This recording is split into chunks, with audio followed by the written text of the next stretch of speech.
for a little while, and then there'll be a lot of questions and answers. And I'm just looking here. John, one of the things John has done in the past is he said he was a builder, and somehow he's relating building games to building houses.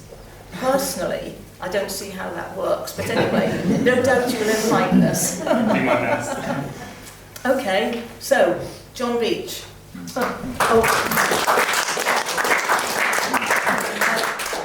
And I did tell you all that Jenny Lawrence is going to be filming this to put on their website. So anyone who's camera shy can cover their faces. She won't bite, honestly. So, first talk of the year then, no pressure. See how it starts. I'd like to say first, thanks to Maggie, obviously, and U3A for inviting me to do this talk for you guys. I want to talk about my job, which is also my passion, which is building computer games for everyone. During this talk, I'll do my best to describe how we make computer games and why. After that, I'd love to have a good Q&A with you all. Perhaps you can fire questions at me, but afterwards I'll be walking around, we can all have a chat. If there's anything you want to know, I will do my absolute best to answer any questions you may have. I've got a screen here that probably most of you may or may not be able to see. I'm going to get the projector to work, but I can pass it around if anyone wants to have a look later. When I tell most people that I make games, my dad for instance, they say, "Oh, so you play video games all day?" And I'm like, kind of. As much as I would love to play video games all day, there's a lot more to making games than just playing a game. God doesn't miraculously conjure up a game and then we just play it and then send it out to everyone. Obviously there's an awful lot of work we've got to do. And some games, particularly games that I've been working on, take years and years to make. The current game we're working on at the moment, which hasn't been released, has taken 5 years so far in development. So they're huge undertakings, they're not things to be thrown away. And that takes hundreds of people often. There's not just 1 or 2 people in their bedroom. There's huge companies with hundreds and hundreds of people of different disciplines working to make that game. It includes artists, designers, programmers, producers, QA technicians, just to name a few. I myself am a designer at a fairly small games company. Being a designer entails a few different things. It's basically my job to create the ideas in the game and to create things that you do in the game. So for me, from a day-to-day point of view, I would think of the really fun ideas to go in. So if it was a card game, I'd think, what kind of cards could we use? What numbers on those cards should we use? How should those cards move? What colours should cards be? That's my job to decide these things. We then have artists who will take those ideas, perhaps turn them into lovely looking assets, and then a programmer to program those to do the things that I've asked them to do, make the cards move or be worth a certain amount of points. I get to make cars drive around, how many points you get awarded for certain tasks. These are the kind of things I do. And I come up with lots of my ideas on paper first. No, that's the hundreds of us working. That is actually our company, and that's me lying across the ping pong table in the middle. Yeah, I come up with most of my ideas on paper first. I absolutely love making games, I really do. It's the best thing I've ever done, and almost everyone has done it at some point. When you were younger, you may have avoided gaps in the pavement as you jumped across. You've challenged your friends to a new game you've just invented of like catch the red ball first, you know. It's something that's inherent in our DNA and offers endless fun and entertainment, and it can even bring us closer together, really. When you think of large sporting events like the Olympics or World Cup, these are people just playing games.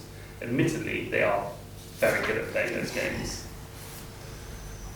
Computer games are just a different form of that game. Anyone can play or engage with, no matter your age or ability. Games have a lower barrier to entry than physical games and can be accessed by anyone, from young children to senior citizens. In fact, recently playing games professionally has become a legitimate career, such as a professional football or Olympic athlete. We call them esports, and we have millions of fans that generate billions of pounds of revenue every year.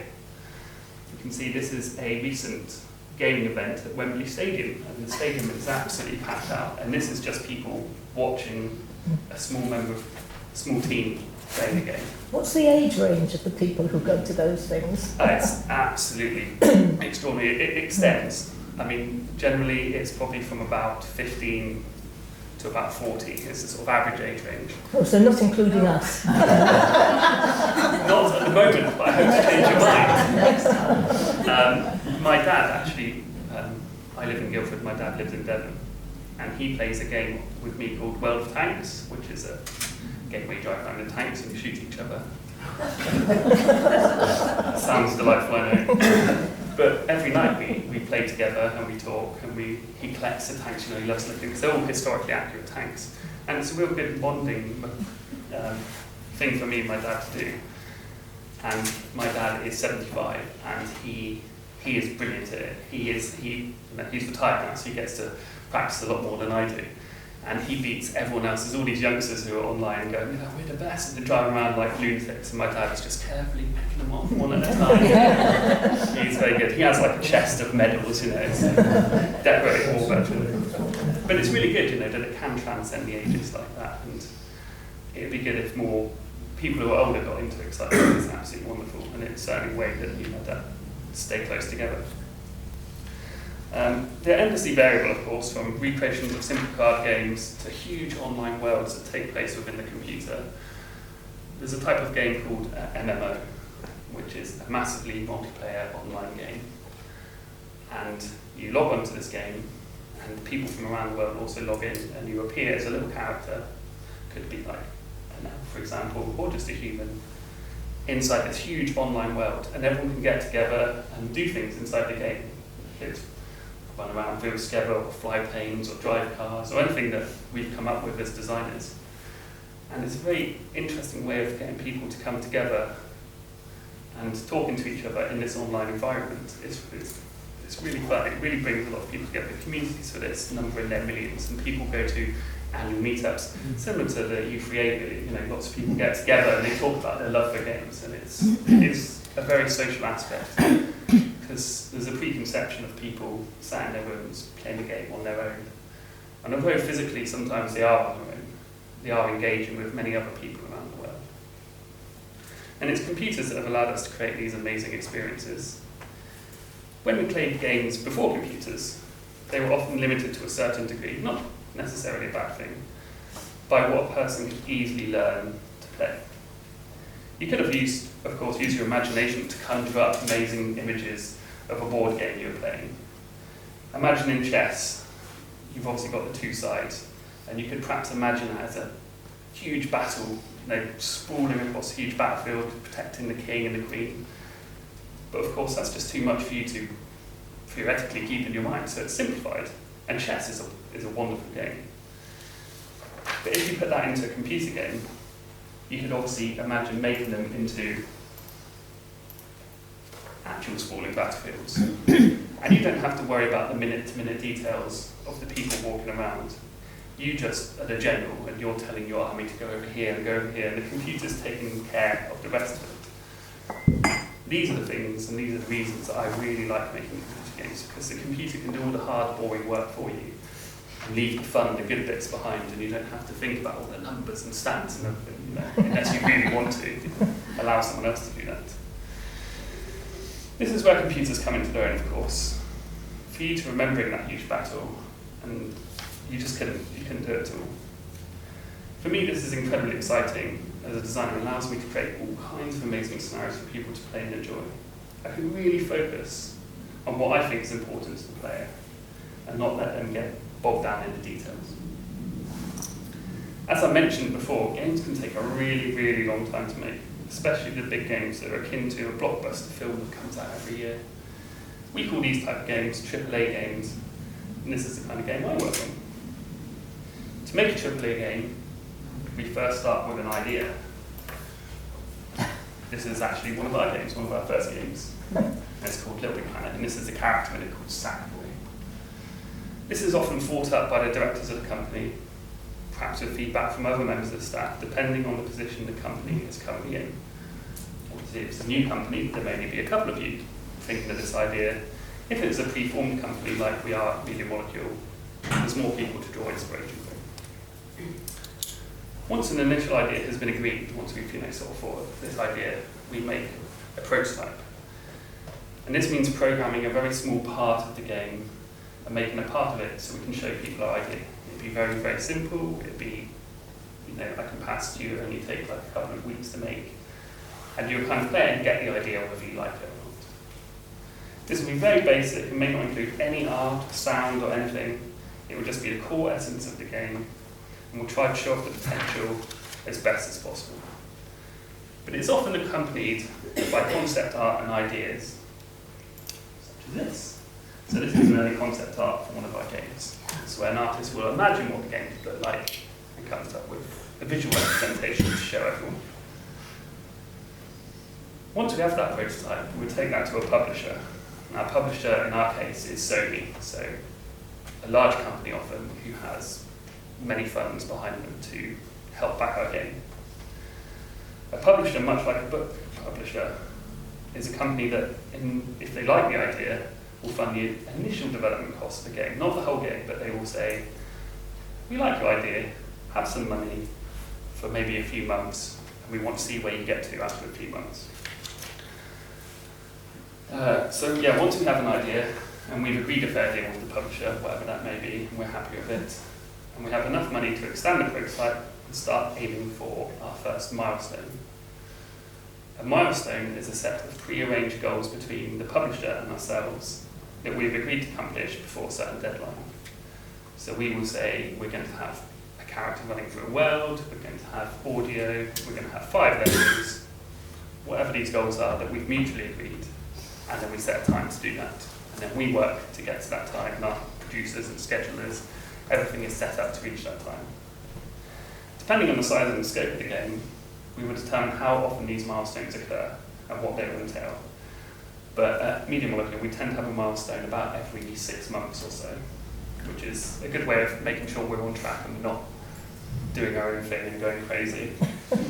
I should think that's very easy, isn't yes, it? Yes, it can. Yes, you can certainly dive deep. After completing a few of these milestones, we have a further special milestone, which we call a green light. This is the tense milestone. This is the most important one of the project. This is where we take what we've made so far and we show it to the publisher. They then decide if they want to continue funding the game until it's released, or whether to stop funding us and cut any losses they may have incurred. It's a really tense day in the office when it goes off to milestone, and it's either you're going to have the rest of the money to finish the game for the next couple of years, or we're going to let you go, essentially.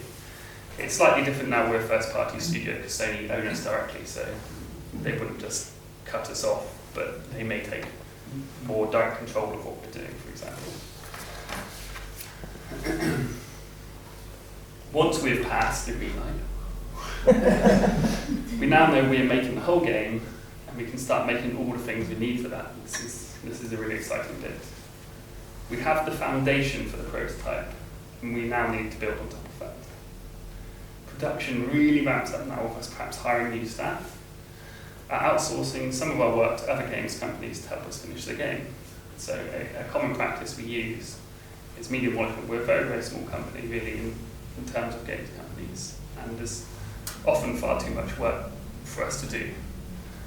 So we often come up with all the cool ideas and all the exciting bits, and we get other companies who specialise in, say, background art or character development to do work for us. We obviously hire in like voice actors. We had Stephen Fry, who did our voice for Little Big Planet, which was immensely cool. He got to come and speak to us. And so this is the time when we really start hiring people, we get bigger, and we really start working towards getting the game out. This is when we and the publishers are both happy with how the game's turned out so far, and have agreed that it is the essence of the game we will be releasing once it's completed. So you will look at it and you know that the final game won't be much different from that. It's essentially, we've come up with the idea, we've made it, and that's cool, but we need to finish it. At the moment it's like half-built houses, walls aren't plastered, the plugs are missing, but the house is done. So you're like, there's the house, we need the inside done. In shipping mode, we try to avoid adding new ideas or removing old ones, which may have happened in the more experimental time beforehand, which is why we have milestones more often now. As we get closer to our release date, we go through a phase called the beta phase. This is a really cool moment. It's when we release the game early to a limited number of people out in the real world. So we would selectively choose usually about 5,000 people, something like that. And we will actually send them copies of the game for free. How do you pick them? I mean, do you... That's a good question. So we pick them first by friends and family, and people who I know and I could recommend. So in the case of our game, we want people who are skilled artists and designers and stuff like that. So we will send out invitation emails to people who we think will be good. We then go to forums, which is an online notice board, with people who are interested in our kind of game. So we'll go to the forum, perhaps a forum that's fans of Media Molecule, and we'll say, hey, we're releasing our new game, do you want to be on the beta? And then people can apply to be on the beta, but we only have limited spaces. So the last set of beta spaces we hand out on a first come, first served basis usually.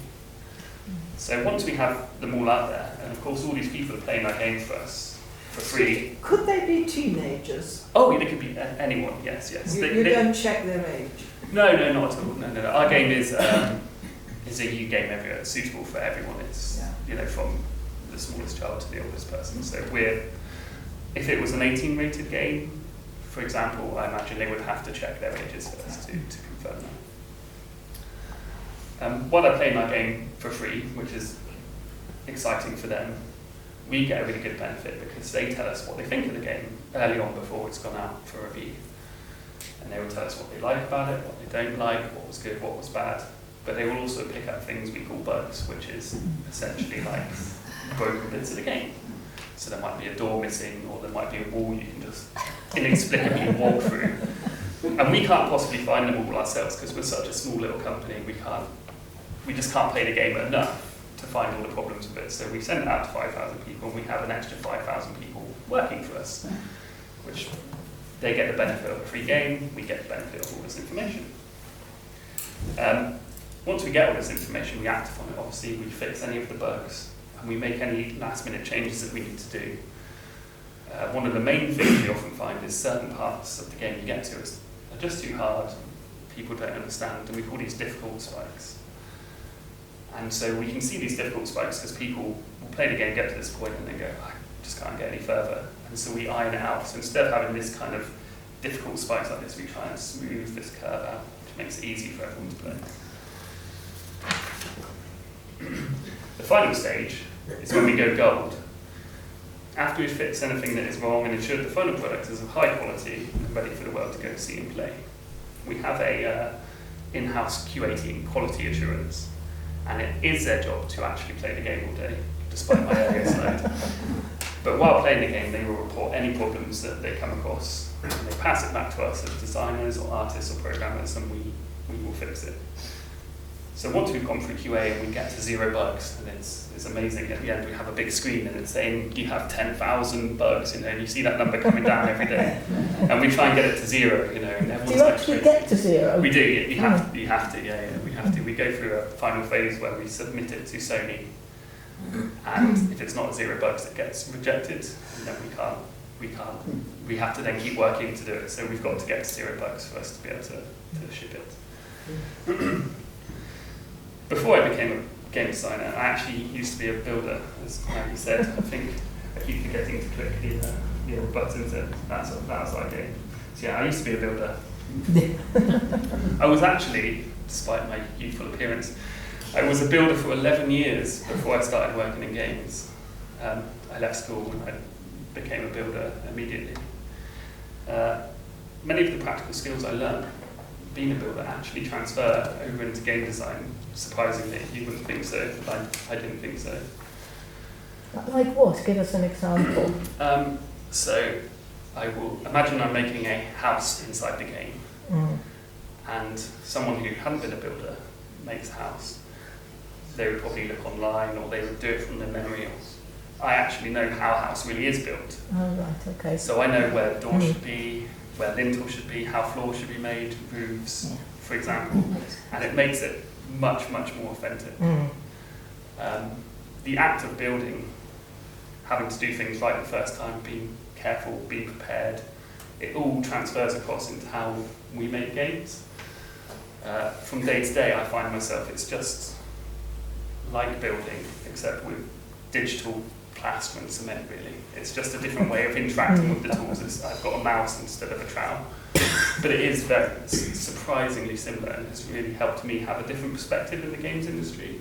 In my team, I'm the person who often makes the sort of more realistic contraptions, because I have that grounding in reality, whereas lots of people have come from school and have more fantastical ideas.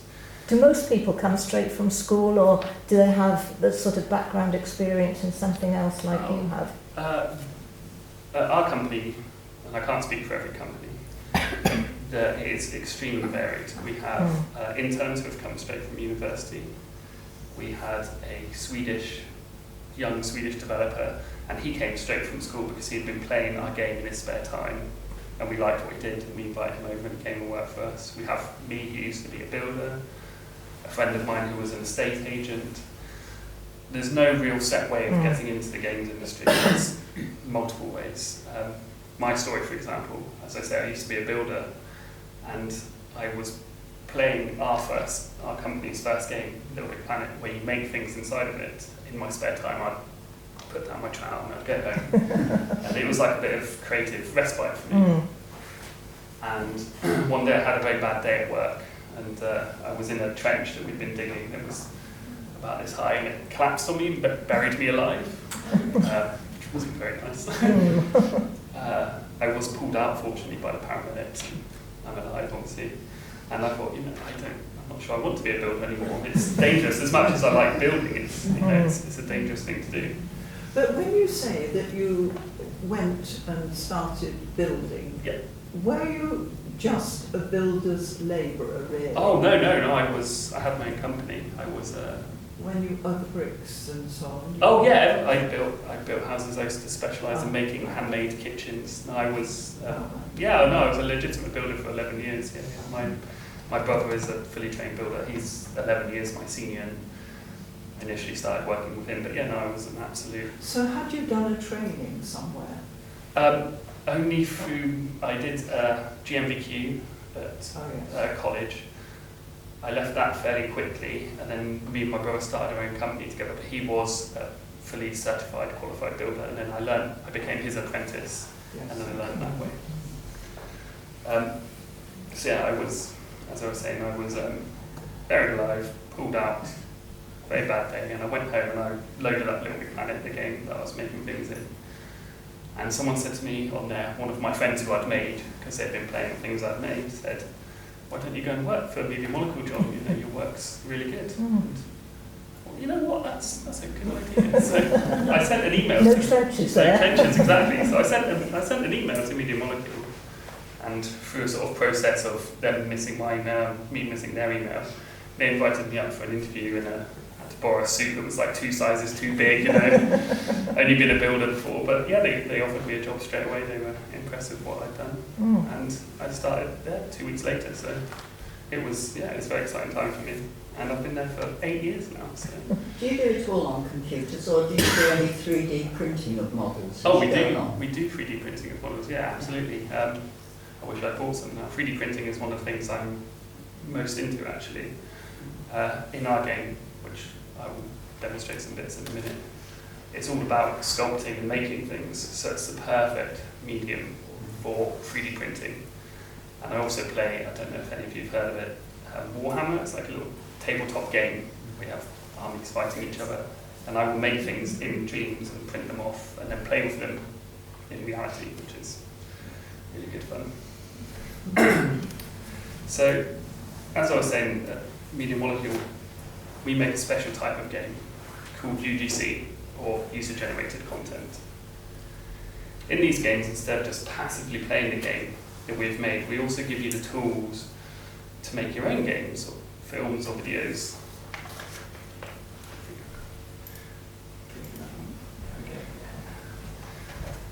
this means that when we launch our game, the rest of the world start making games using our game, leading to an essentially infinite amount of new content and experiences for people to find and play.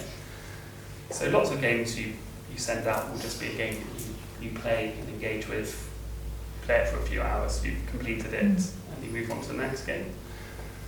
Our games are very much about building things within the game. You can, of course, just play it if you want to, but we give you all the tools that we ourselves use, and that's why everything we make, we have to make in-house, and we make our game with our game. It's kind of a strange philosophy that takes a long time, which is why games take a long time to make. But it allows anyone out there, if we gave a copy to any of you, to be able to pick up and actually make your own products in it, whether that be a game, or a piece of art, or a bit of music, or film, or video. We try and allow people to make everything. And our community doesn't just make games, they use it to make all kinds of stuff. I myself was lucky enough to get married to my wonderful wife earlier this year. And when we were deciding on our venue, we got married at Gate Street Barn, just nearby. I don't know if any of you have seen it.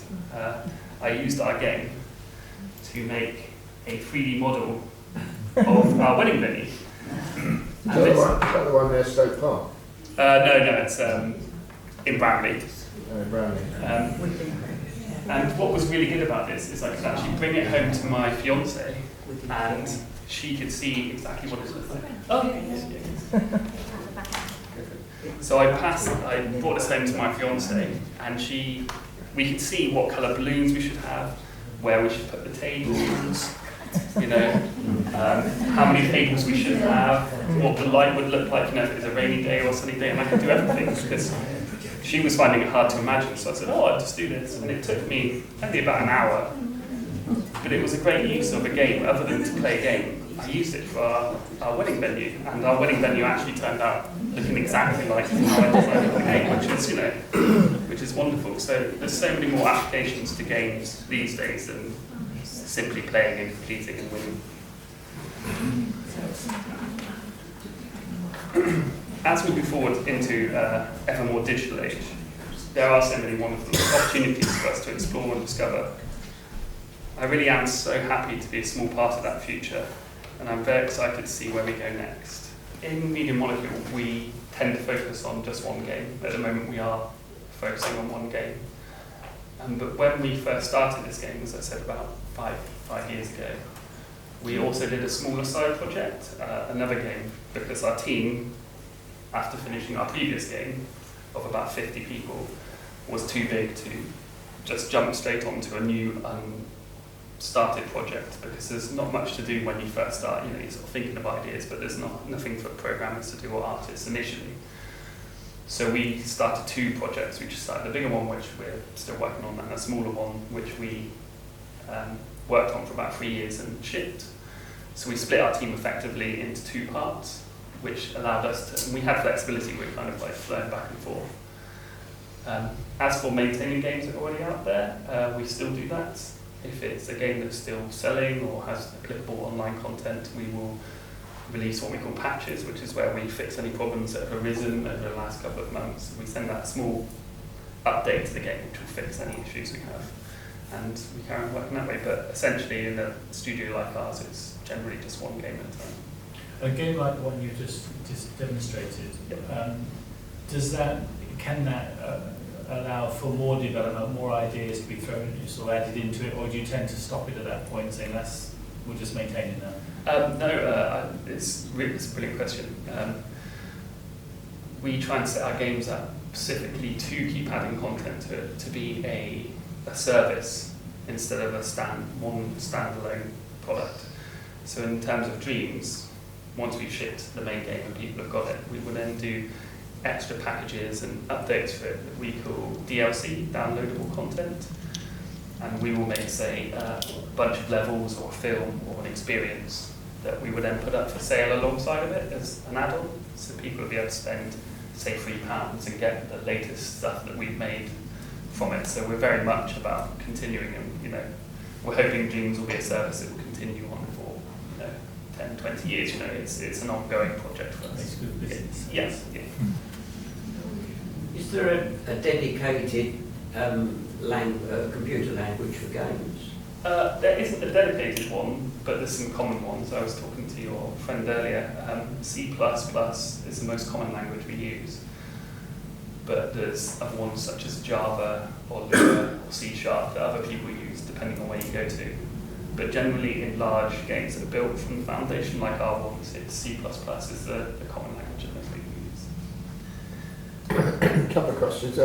What sort of computing power have you got? I mean, have you got In the company? 800 gigabytes you can use, or terabytes? Or? It depends really. So we all have access to a very powerful PC that's much more powerful than the PlayStation 4 itself, which we're developing on. And this is to allow us to create certain things and then figure out how to make it smaller to fit on the PlayStation 4. It's like a vacuum pack bag where you put it in and you suck it down. That's kind of what we're going for. We also have a room which is all air conditioned with lots of servers in, which we can use to do certain tasks for us. If we're rendering out some videos, which is highly intensive computer processing, we can send it off to them and they can do it a lot faster than our little computers. But we are, in fact, essentially limited to the power of the PlayStation 4 itself, which has, I can't remember the exact stats, it's 128-bit, has 11 gigs of RAM, I think.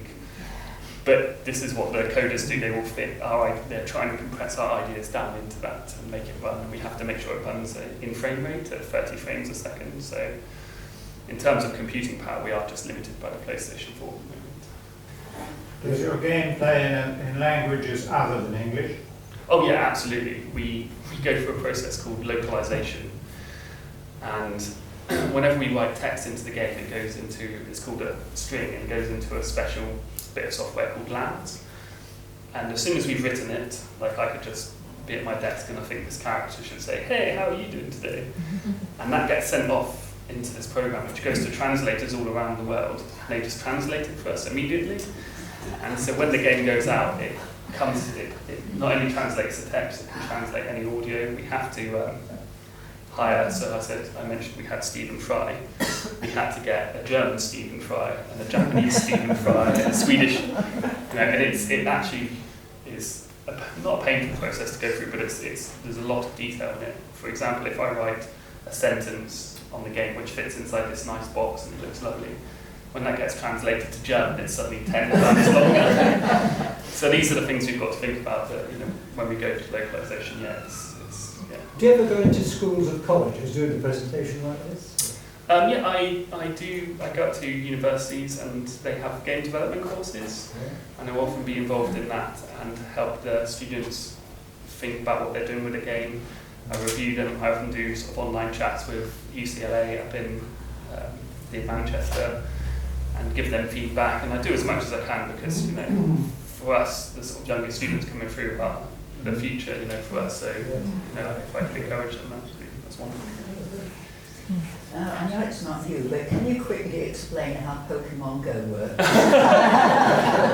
can do my best. So, Pokemon Go for me is a terrible game. As in, it's badly designed. However, that doesn't make it a bad game itself. You essentially have your phone, which connects to the GPS, and then that's linked to a map of the whole world on a server somewhere in Japan, I suspect. And as you walk around, it works that way you're moving, and it places little monsters in front of you, the Pokemon, and you have to catch them when you get close to them. But the only way you can get close to them is by physically moving yourself to that part. So you will look at it and say, "Oh, someone down in the car. There's one down in the car park." You go, run down to the car park and try and catch them.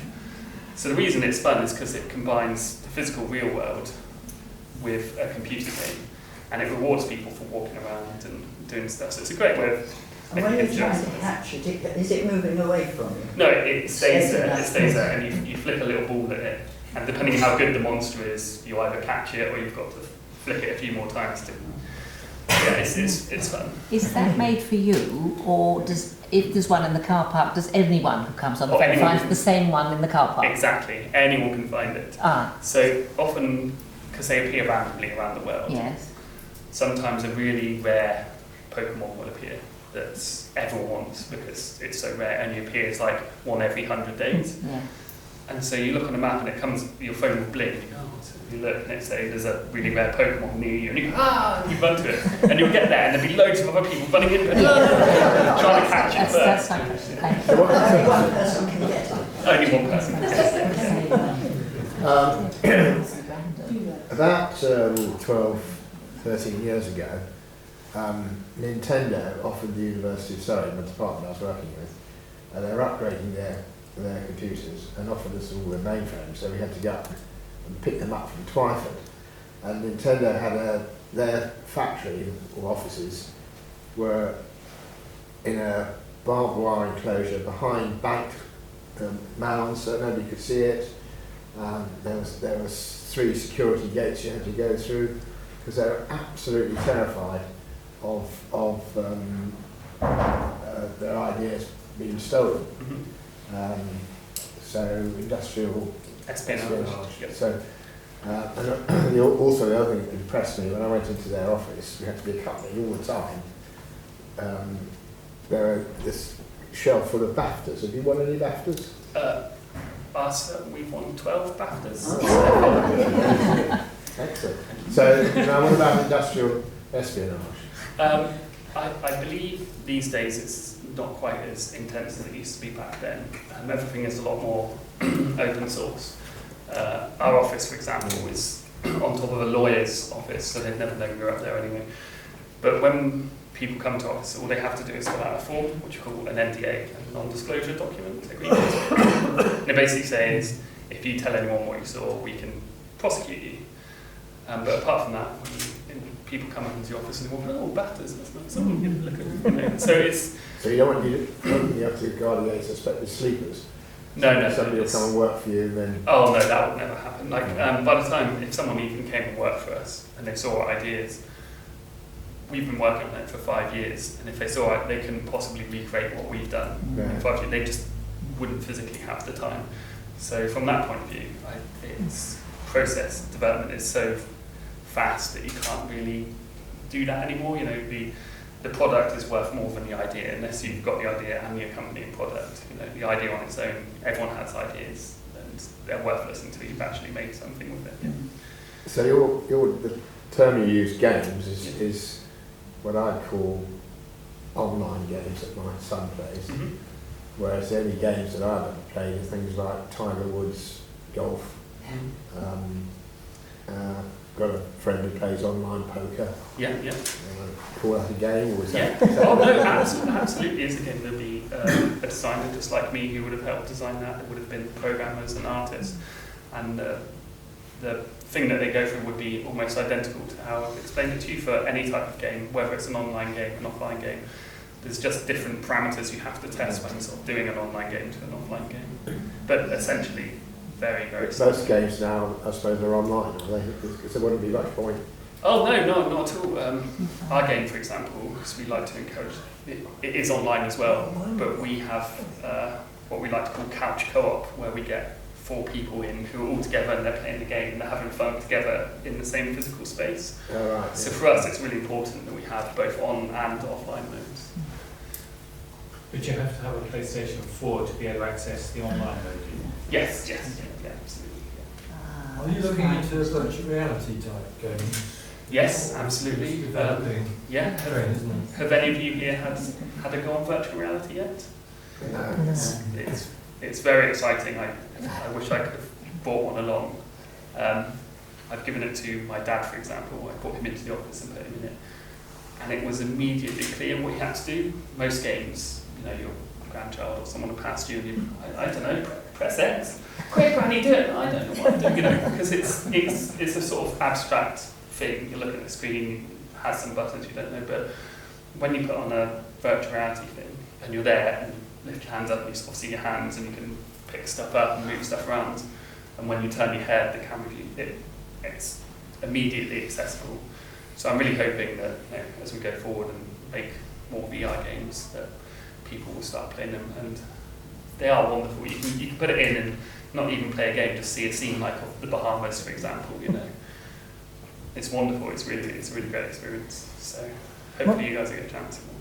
Won't that increase the price enormously though if you have to have the virtual reality headset as well as buy the game? Yes, of course. There's always a cost involved, but we're at what we call the first generation of VR stuff at the moment. So everything is quite expensive. I can imagine when VHS came out, for example, it was extortionate, like £1,000. But now VHS is obsolete, and you can buy it for 50p at a boot sale. So VR, of course, right now is a cost. I think the Sony VR is £300.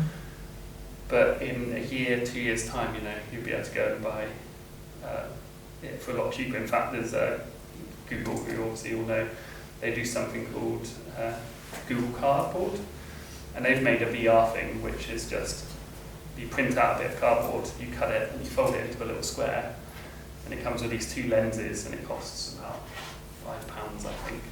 And you stick your mobile phone in the back, and your mobile phone plays a little bit of software, which displays 2 images, and when you put it on with the lenses, it just turns your phone into VR. So it is very cheap. You can do it right now.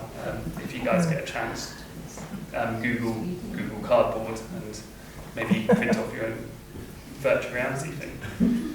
You didn't think it would go the same way as 3-dimensional television then? I initially, when it came out, I probably thought it may have. After experiencing it myself, it really is such a leap. Like when you see 3D TV, it's kind of like, oh, it's a bit different from normal TV, I get that it's 3D. But virtual reality is so completely far beyond that I feel that it's not a fad this time, it really is something to stick. How do you have the ideas? I mean, that's always seemed to me to be the great thing. How can you really have the idea for a game, take it all the way through to what it ultimately turns out to be? And how do you make the decisions? I mean, do you like have a brainstorming session or? Yeah, no, great question. So initially, someone will come up with the basic idea, and that may be because they've been walking along through town and they see like a car zoom by and think, oh, it'd be really great to make a game about being a car tyre, for example. Something silly like that, like they just randomly abstract thoughts. So they will take that to their friends or work colleagues, and we will kind of thrash it out. We go, oh yeah, but if you're a car tyre, don't you need a car now? And you start finding the problems, but finding the solutions at the same time. We can then start making a game from that, very early on, and we know it's going to change, so we'll start making things, and then every so often we go and have reviews where we'll go and we sit in a room similar to this, and we play the game, and we get to the end and we go, it's cool, but maybe it should be red or blue, we start really whittling it down, and it is just like a brainstorming session, but a bit more focused on what's directly there in front of us, and it just evolves over the time. Our game that we kind of started off as this little guy called Yellowhead, and it was about running over platforms, and it became Sackboy, and then it became about making stuff, and it just evolves, and it is like a sort of living being, it starts off very small and underdeveloped, and by the end you've got a sort of fully grown game. Presumably you have a few dead ends, you get an idea and start developing and realise you sort of go anywhere, so you sort of start the game. Yeah, absolutely. We have that quite often, and we get into a phase where we like cutting, so we often, and then we're quite prolific when it comes to making ideas. We're very much more about sort of jamming and making ideas up as we go along, and so by the time we get towards shipping mode, we've got like thousands of ideas, and they're all cool, some of them are not as cool as others, and then we get to that point and go, right, that's going to make it, that's going to make it, that's not going to make it, that's going to make it, that's not going to make it. So we do have dead ends, but the dead ends are going parallel at the same time as the not dead ends, so we don't go to a dead end, reverse, and then go back this way. We're kind of like multi-developing, and then we will deadhead the ideas that we don't like. How would we recognise a game that you've been involved with if we went into a game shop? It wouldn't just be Sony on the cover, would it? No. It's our company is called Media Molecule, and it has 2 big MMs. There's a capital M and a small M in pink. I will find an image for you later. Yeah, but there our games are. Our first game, Little Big Panic, was about making things. Our second game, Tearaway, was all about paper craft, so everything was intricately made out of virtual reality paper and cardboard. And we did it on a small console called the Vita, which probably no one's heard of.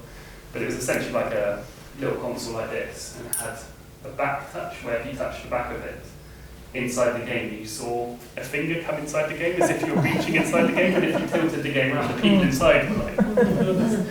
So it's about having like a whole world inside your hands. That's our logo. Oh yeah, that's our logo. That's Amanda. Yeah. So if you see that logo, that's games that we. Is the one you're making now under wraps? I mean, do we know the name of the one? Yeah, it's called Dreams. Yeah, it's in public domain. Yeah, we've done lots of live streams. Like every couple of weeks, I go online to the world, a bit like TV, and I will say what we've done, what our latest thing is, how far we've got, because we like to do what we call transparent development, where we want to engage our community as much as possible. So we, all the time, show them where we've got to and how it's going. They can give us feedback early on. There's some stuff about it on your website, isn't there? Yes, yeah, there's plenty. Yeah. If you go to mediamolecule.com, everything you would like to know. That's yeah. Jenny is our community manager, so it's actually Jenny's job to look after and make sure our community are happy of millions of people. Yeah, it's a hard job. Huh? Not Galaxy 7, is it? No, this is an iPhone 6 Plus. No, it's not going to catch fire. The only game I ever play, or games I ever play, are freebies on my tablet. And because they're freebies, you get advertisements, but 90 or 95% of the advertisements are for other games. So where does anybody make any money? That's good. So I don't know how to call that. So in today's market, like there's been trends that have fluctuated. You know, originally it was all about AAA games, what we do, and then it became about these free-to-play games. They made the most money. There's a company out there called King who made billions and billions and billions of pounds off like Angry Birds, for example. You've probably all heard of Angry Birds. Candy Crush. Yeah, Candy Crush. And neither of these are particularly brilliant games. They were probably in development for like a year, not very long, but they got a publisher behind them who just did tons and tons of advertising, so they took off in a viral sensation. Everyone was like, have you played Candy Crush? And everyone was playing it. So that suddenly became a new way to go of free to play. Because when you're scrolling through the games and you're like, 50p, free to play, you know, you always go to the free to play. So every game is now free to play. And as you say, they do advertise other games, but the games they're often advertising is either their own brand, like one company will have like 10 games and it will advertise its own games within itself, and then that will be sporadically thrown in with some products for like shampoo or something like that. But the real way that free-to-play games make most of their money is they're not really free-to-play. They do something called microtransactions. So you get a game and it's free-to-play, and you go, oh, this is cool, and then it says, pay 10p to get rid of the advert. Pay 10p to unlock the next level. Oh, okay. Pay 10p to get this new coloured uniform you want. You know, you pay the 10p, and before you know it, you spent like 3-4 quid. You know, it doesn't seem like a huge amount, but if a million people have got that and everyone's paid a few pence each, they soon make all their money back. Yeah. It's called microtransactions. Is that how these people, where it says it's free, and you go 4 layers, levels, and then suddenly, if you want to go any further, you've got to... Yes, they're evil. I don't condone it in any way. It's not my favourite type of game medium. I mean, some of the games they make are really good, but they intentionally put artificial limits. They make it like you play a level and say you get 10 gold for completing the level. Oh, it's great, I get 10 gold, and the first few levels are easy because you only need like 10 gold to get to the next level. This is fun. And then, as you say, you get to like level 4, and then now you need 1,000 gold to get to the next level.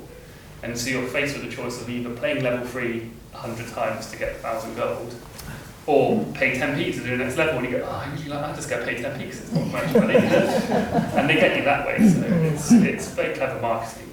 So basically playing against yourself, not against other people.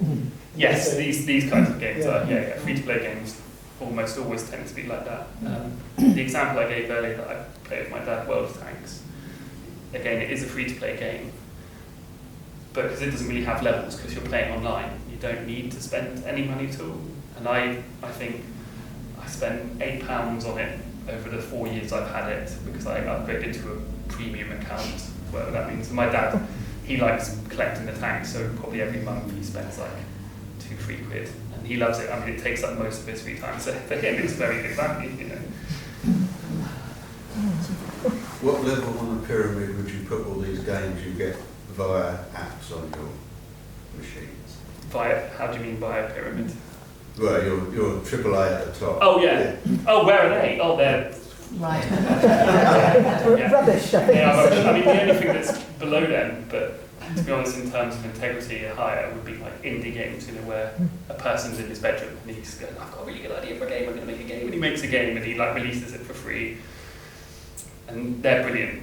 And in terms of like where they are in the market, you know, they're at the bottom, and free-to-play games in the market are probably equal with us. It's kind of like this ongoing battle between like AAA and free-to-play.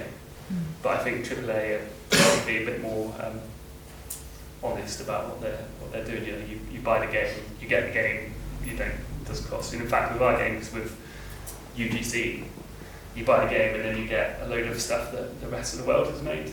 And our first game, Little Big Planet, is now it has 12 million levels online that people around the world have made. So if you get it, you can play forever. You know, you never have to spend a penny a game. Any more questions for John? No? Excellent. No, that came up. Well, thank you all very, very much for listening to me today. I've really enjoyed talking to you all, and I'll hang around if you guys want to come and talk to me, or I can show you things. Oh, that would be lovely, yes, if you can just... Yeah, please yes. come and yeah. have a chat. Yeah. And help get what you